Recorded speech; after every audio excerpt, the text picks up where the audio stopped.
I want to leave a good example, I guess, more than anything. My faith is the big driver of everything. I mean, it took a lot of my faith in God to go off on the limb like I did, and every time I'm faced with a challenge or something, it's inevitable. You get the phone call, and it's like, oh, this is a terrible situation on this project. And in hindsight, I've learned my faith is strengthened because you make it through it, and it's just, if I guess so, my legacy would be faith, you know. Welcome to the In the Arena podcast. My name is Jared Miguez, a co-host on this podcast that brings you the inspiring stories of our clients who are leaders and innovators across different industries in Southeast Louisiana. They are visionary entrepreneurs, savvy real estate professionals, media creators, military business owners, and community champions. And we are going to showcase the remarkable achievements and share their personal stories. Tune in for insightful conversations, valuable lessons, and motivational stories that are going to reveal their secrets to success and offer you insights to help you on your own path. Welcome to In the Arena Podcast. Welcome to the Arena Podcast. We got a good buddy of mine, Chris Combs, here, and I think I probably brag on you more than you know, because when people come in this office, I tell them that y'all team did a phenomenal job helping us design, build the office. I remember the first day we sat down with you guys and went through the budget, and it was the process was great, and I just appreciate it. It's like this is a part of our legacy, and like this is when we opened Arena and moved back into this office. It was a place that everybody knew they could come get Lauren and Jared and John and Becky, no matter what name was on the wall, and so it's home for us. And I live a block away, so that's awesome. It's like I appreciate that. Yeah, it's great. So Chris Combs has owned his contracting company for 13 years, right? You did 7 years of contracting before that, so 20 years in the business. Yep. Nice. Yep. And, veteran. Yeah.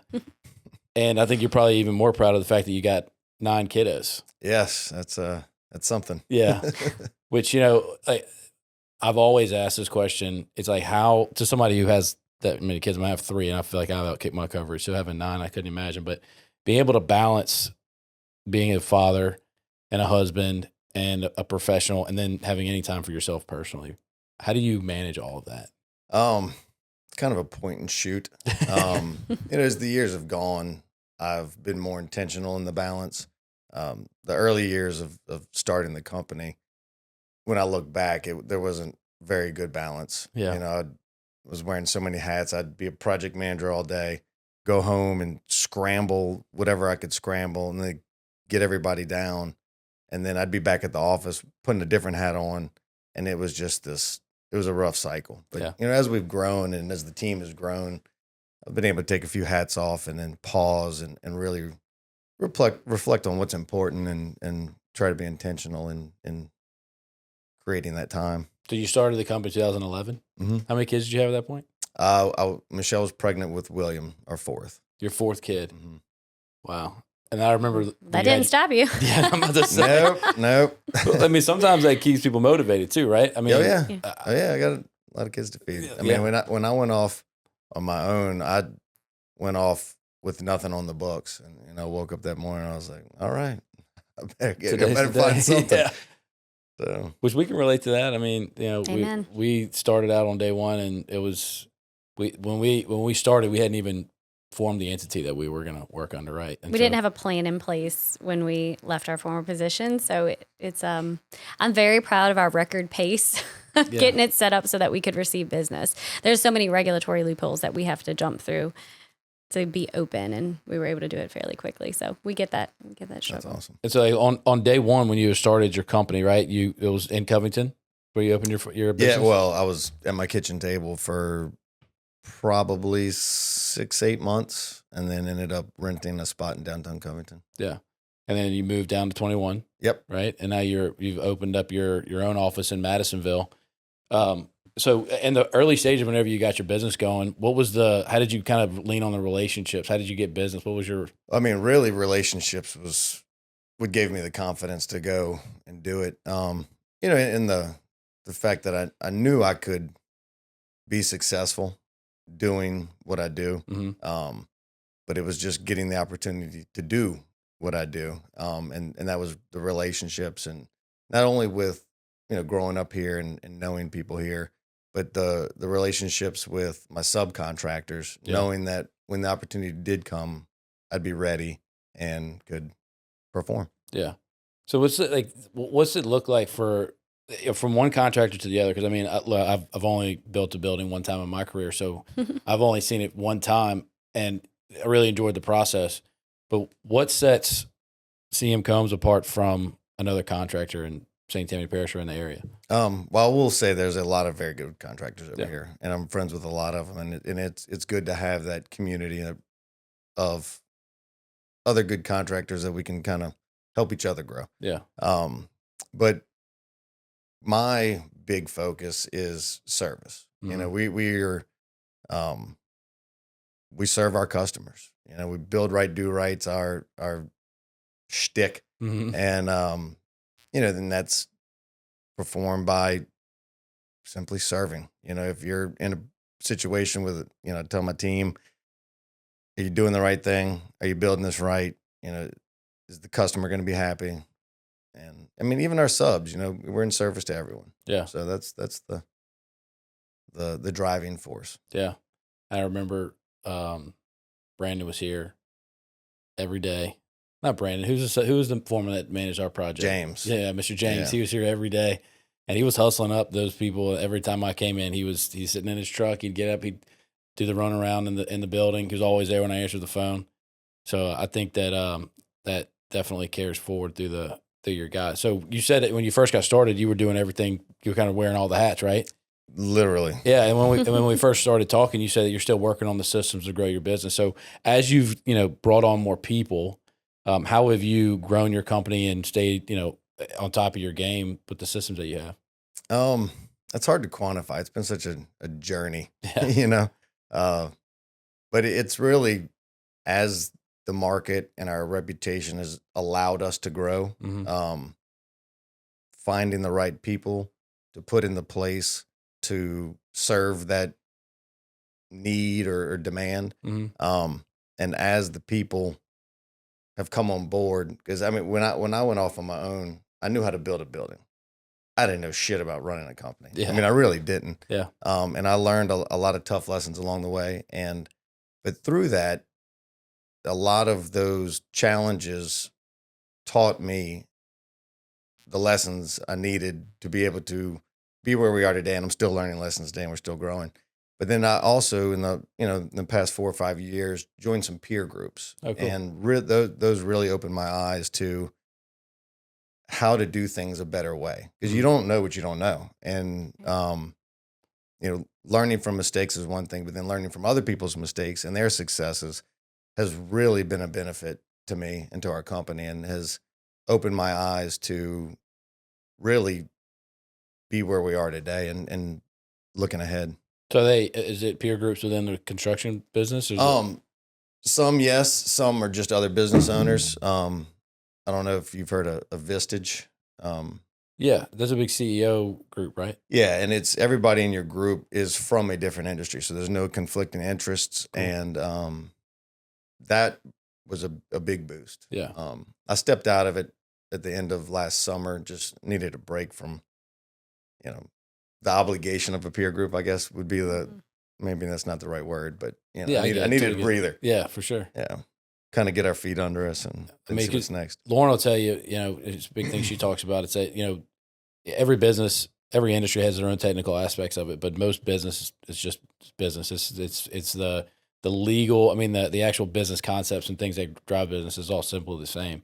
It's operating systems, how you manage, how you hold people accountable. And so, we talk with a lot of business owners and try to help them understand that you got to work on your business, not only in your business, and this is what you need to do to work on your business. So, being from St. Tammany Parish, like, how has that played into you growing your company?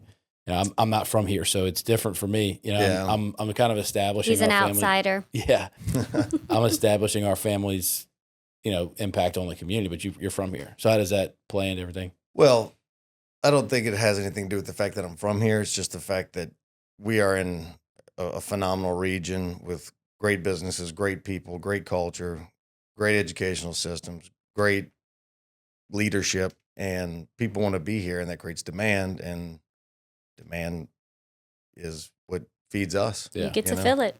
Yeah. Yeah. I mean, there's, what would they say? There's 10,000 people coming to this parish every year. Wow. I mean, that's schools, churches, restaurants, museums. I mean, it just creates demand. Yeah. You said you grew up in Madisonville. I mean, people will come in here sometimes and be like, yeah, I remember when this was all woods and there was nothing here. But one of the agents that started forming Terabella was just like, I came in here when it was a dirt pad. And that was only, like 15 years ago. And now there's 300 or 400 homes in this little area right here in St. Tammany Parish. And everything's growing towards Tangipahoa Parish too, right? So it's exciting to see it all grow. So tell us about y'all's geographical region. So where are y'all doing business at? So we have gone from Alabama to Texas, but our sweet spot's 2 hours from here in any direction. I mean, we do quite a bit of work on the South Shore. We're doing a few things on the Gulf Coast, which is really on fire. It's a different. Still, it's been on fire for a minute. Yeah, it's exciting, It's nice and the municipalities on the Gulf Coast are excited about the growth, and it's a lot of fun to work in Mississippi. It's conducive to growth. Yes, it really is. Unlike some areas. Yeah. I mean, to be honest. Truly. Yeah. The market over there is different, though, from a competitive standpoint with their GCs and our GCs. So most of our work is over there is private. We throw numbers at a couple public things over there, but it's a different bag. Yeah. So how do you balance that? So you said you do public and private projects. How do you balance the ratio between the two? What's the difference in the two? So public's always there. I mean, you can if you have to go find work, you can go hit the public market and find something. Gotcha. There's benefits to both. Our private has grown every year, and that's based on one. When I was 31 years old, just starting my company, and I knew I could do it, but it was hard to convince a private owner. Yeah. Like, who's this kid? Yeah. But, as the years go, our reputation grows. Every project you touch, you make a new relationship, which is something I love about what I do look at us. Yeah. We met through that avenue. Yeah. And, we did a couple residential deals together. That's true. Oh, that's a couple true. small residential deals together. That's right. But we definitely built a relationship whenever you were working on this project. Right.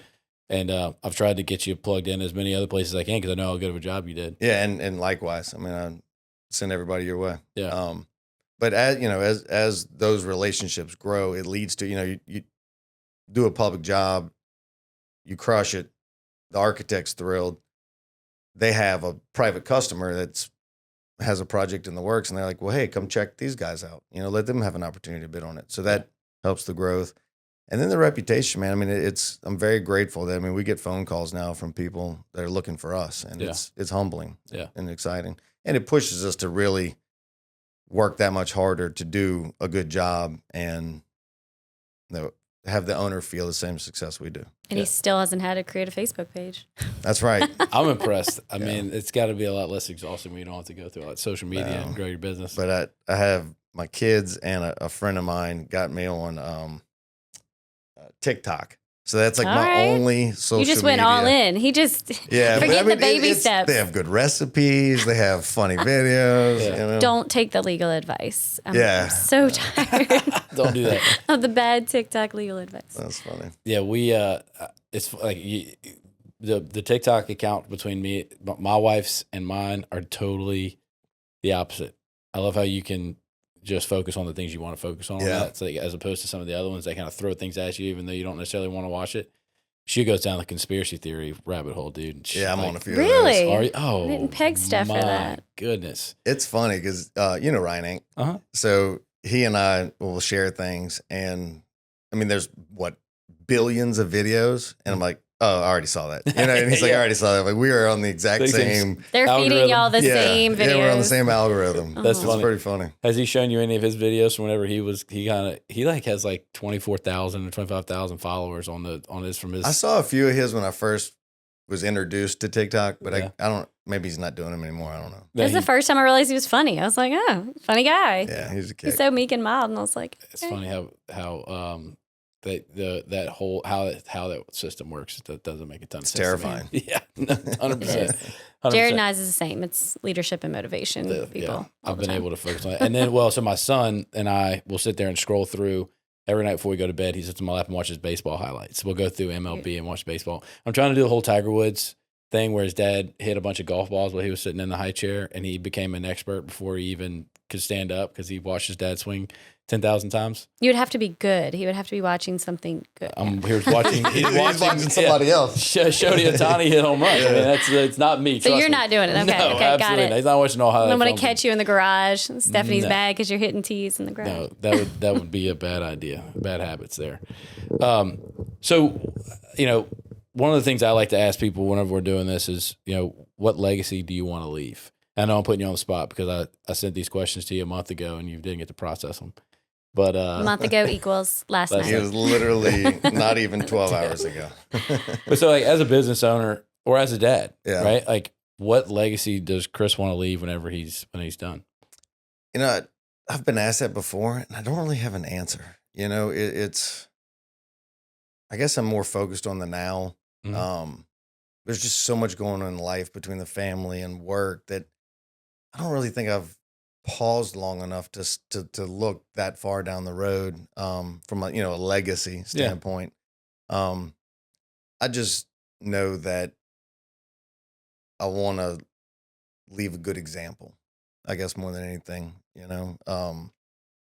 My faith is the big driver of everything. I mean, it took a lot of my faith in God to go off on the limb like I did, and every time I'm faced with a challenge or something, it's inevitable. You get the phone call and it's like, oh, this is a terrible situation on this project. And in hindsight, I've learned my faith is strengthened because you make it through it, and it's just, if I guess so, my legacy would be faith. Yeah. Have faith in. Yeah, have faith, because it really, I mean, what's a legacy? Everything's fleeting. Yeah. It's all bullshit. Yeah. It's what do you do in the moment? Be present. So. Yeah. I thought my dad was similar, and he still is similar. It's because my youngest brother's 10 years younger than me, but he always was one to like lead by example. It was like, just do the right thing and work through adversity and show everybody what it means to live in faith and do what you're supposed to do, which I think I relate to that a lot. Sometimes, she's a lot better at like working our employees through things and processing things. And I'm just like, just get up and do it. And so I get that a lot. So as when you've run into those roadblocks over your career, like what if you were going to be advising somebody who's younger than you to come into this business? Because like my brother, he graduated from construction management. He wants to get into this world too. Like, what would you advise somebody who's getting out of school and starting a career in the construction field? It's a long road. Yeah. I just stay the course. There's every project has a problem. Mm-hmm. It's how you handle that problem that separates you from your competitors and makes you a good contractor versus a bad contractor. You don't run away from them. You face them head on. Communication. Communication's key. Open book. I mean, there's enough challenges and problems in this industry as it is without creating them by misinformation or lies. Yeah. And I mean, it's unbelievable how prevalent lies are in the construction industry. It's incredible. It's sad. Yeah. And drama. Yeah. There's so much. It's a lot at stake. A bunch of adults. For the people that lack faith. Yeah. It truly is. But for me personally, it's been learning to not let those problems and challenges take the energy out of me. Yeah. Because I mean, when it was always like this gut punch and this like, oh, I can't believe this happened. This is so terrible. But it's really not. It's just a problem. You deal with it and you move on. Yeah. And so you, like, as you've grown your business, obviously you put other people in roles where they're managing projects and stuff like that. How do you coach them through that whole process too? Really by example. I don't micromanage. We practice self accountability at CM Combs. Yeah. There's been some times it's kind of bit me because you don't really know if somebody is in line or not until it's almost too late. Yeah. I mean, how would you even do that if you got projects in Alabama and Texas? Yeah, you can't. Yeah. But some of the lessons I've learned have been through mistakes people have made that I found out after the fact. And we've been able to put some policies and procedures in place, kind of put borders up, Yeah. some accountability, checks and balances through departments. Yeah. Check-ins and whatnot that have, if something is going south, it can't go that far south. Yeah. You at catch-alls where you coming in at certain points in the process. Yeah, we have, check-in meetings once a month on projects with the entire project team that I'm involved in. So I always kind of have a finger on the pulse of things. And then, we do a monthly meeting with the CFO to just kind of make sure that all the parts and pieces are funneling as they should. Yeah. And so the CFO, are they working on individual projects and the company as a whole? No, so I have John Pear. He's a fractional CFO. Gotcha. But he only works with general contractors, commercial general contractors. So he has been a huge asset. In fact, as we've grown, the bonding company was like, all right, it's time, because I have a bookkeeper and a controller. We're all in the day-to-day grind, but to have somebody looking kind of globally and help with just the structure and strategy has been a huge boost. Are you talking about on the business side or on the project side? A business. Business side. Gotcha, yeah, this is related to the company. Yeah, 100%. Yeah. What do you call it, a three-peat? Having somebody on the outside come in and looking over your shoulder to make sure everything's done the right way. We have somebody who does that for us too, right? Checks in on us once a month and just make sure that we're moving in the right direction and that we're not overlooking something that we would, because we're looking at it every day. Yeah. Which I think is a huge deal. And so when you started your career, did you have a degree in construction management before? I did from LSU. Yeah. And then you jumped straight into that world, right? Yeah. So I spent my youth slinging lumber at Pool Lumber. My mom's dad had a lumber yard in White Castle. My uncle is Andy McDonald, the home designer. Nice. So I was always just kind of around construction. And halfway through my first semester at LSU, I was looking at electives. I was like, construction management. Oh, you can do this for a living? Yeah. This sounds cool. And then I've been bought and sold since then, ever since then. Yeah. I wish my college degree actually applied to what I do now. Environmental science has anything to do with what I do on a day-to-day basis. I just figured I could go ride on an airboat and play in the mud whenever I was in college. And did you get to do it? I've got a son that check. I think is going to head in that direction, that or a forestry or something. Yeah. And I'm so jealous. Yeah, dude. I mean, it really was. It was science based and I enjoyed it, but it was what I needed, the foundation I needed to get into law school, and I knew that.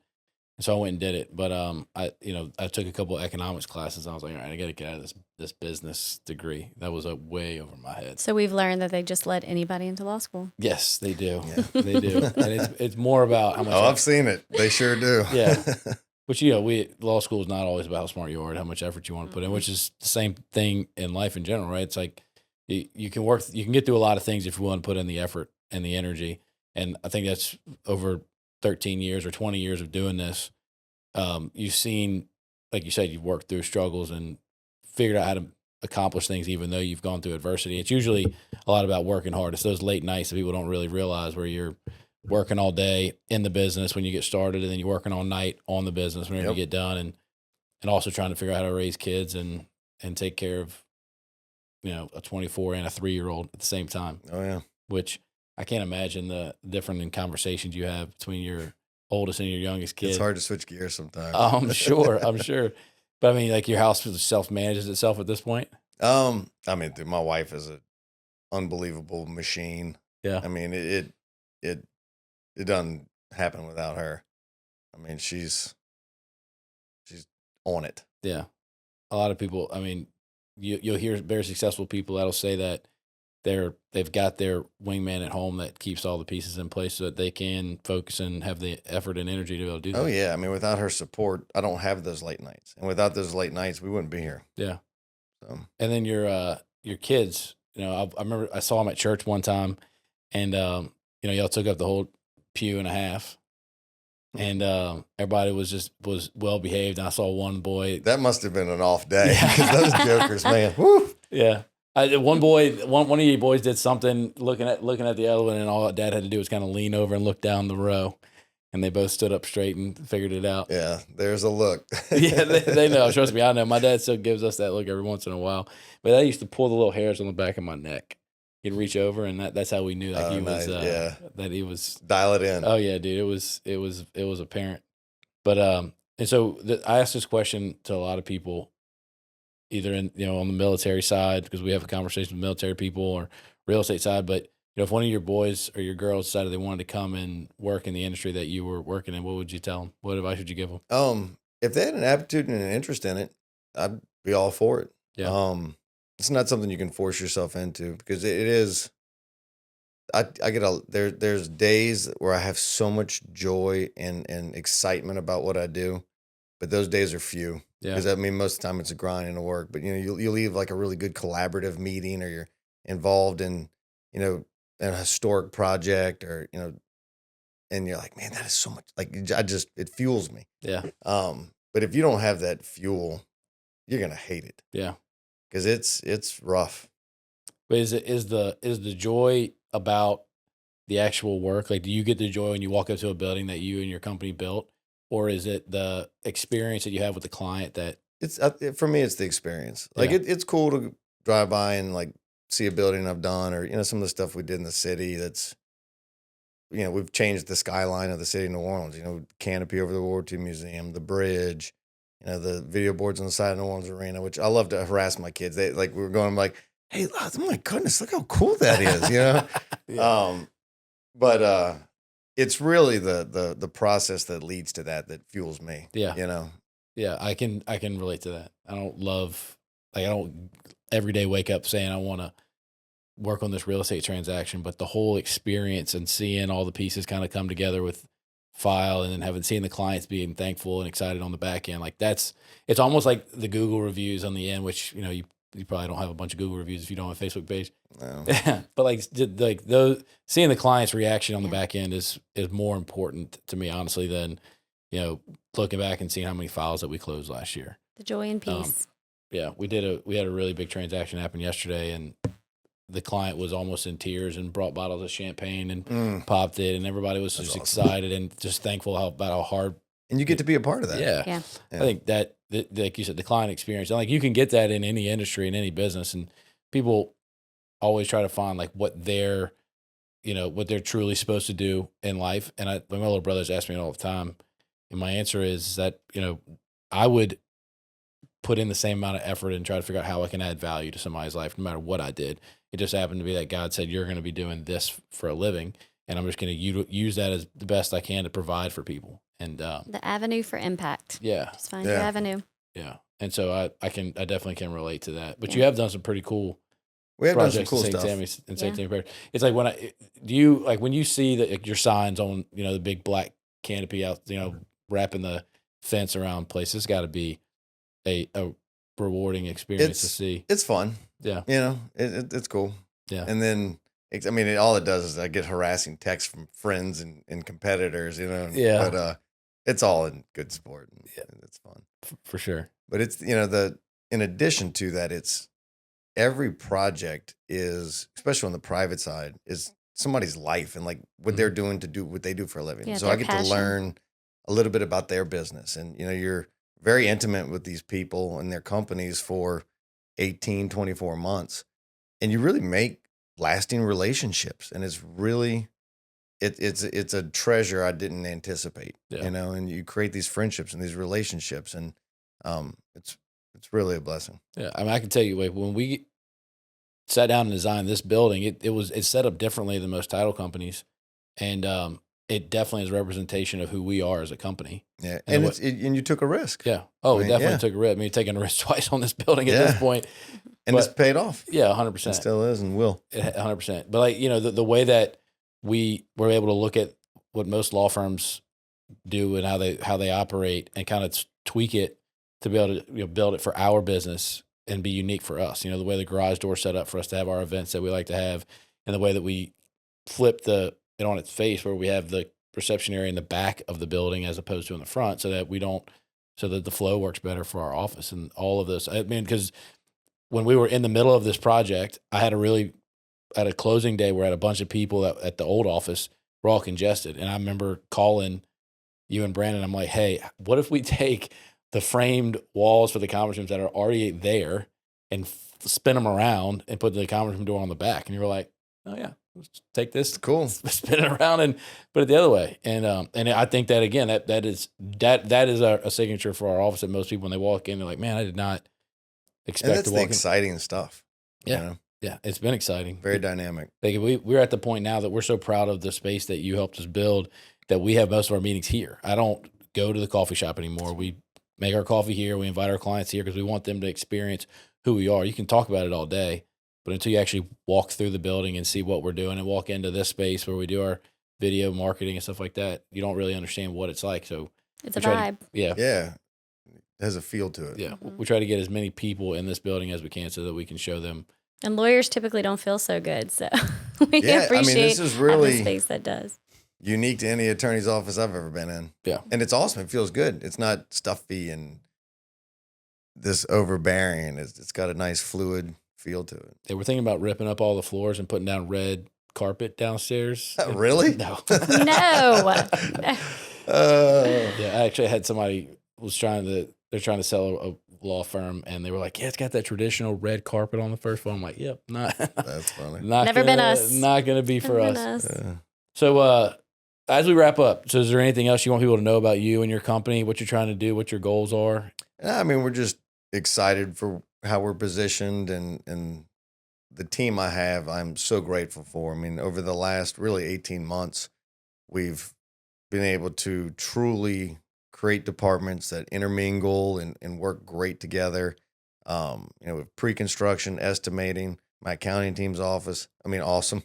And then one thing I've done recently, I guess it's probably been about 8 months now. We used to have we have project manager assistants, and it was always kind of like, well, this one's going to take this project. So now I've teamed up the PMAs and the project managers so that the buddy system. Yeah, and they have their team. So any project that Mike runs, Carol's the PMA, and so on and so forth. And it's produced more fruit than I anticipated. One, because there's consistency. Like if a superintendent has that team, they know the groove. Yeah. And then in the monthly production meetings, I can identify the strengths and weaknesses of the project team. And in the next project meeting with the other project team, I can say, hey, well, look, they tackle this like this. Yeah. And it's cool. Yeah. And having that gives me even more confidence when I'm meeting with a customer. Be like, man, we got you. Yeah. Like we got it. Yeah. And having, dude, I can relate to that too. Knowing that I can just say, hey, like, here's our corporate team, and they're going to take great care of you and be able to walk away and know that they're going to be done. Yep. It allows your business to grow without you almost. Like you can generate business and pass it on and continue to move. And eventually they're going to be able to generate their own referrals. Because I mean, people would ask me, CM Combs did a great job. It was Brandon who managed our project, and he did a great job for us whenever he was managing our project. So, well, cool. You got anything you want to add before we hop off? No, I think I got it. So to be a good person, we're going to give good service and show up. So since you don't have a Facebook page, how do people get in touch with Chris Combs at CM Combs? 206 Covington Street, Madisonville, Louisiana. Walk on in. We have a website. Yeah. cmcombsconstruction.com. My cell phone, 985-264-7125. So I'm always accessible. Yeah. He does business like us. Yeah. Let's put it out there. All of my customers, no matter who their project manager are, they know they can call me. All the architects know they can call me. Normally when they are calling me, I'm like, what can I do to help? Yeah. So we're accessible. Very cool. Well, congrats. Yeah. Building a good business for the parish. Thank you for beautifying it and giving us this space because we definitely enjoy it. Yeah. Yeah, I'm excited. Thanks, buddy. Yeah, you're welcome. Thank you for having me.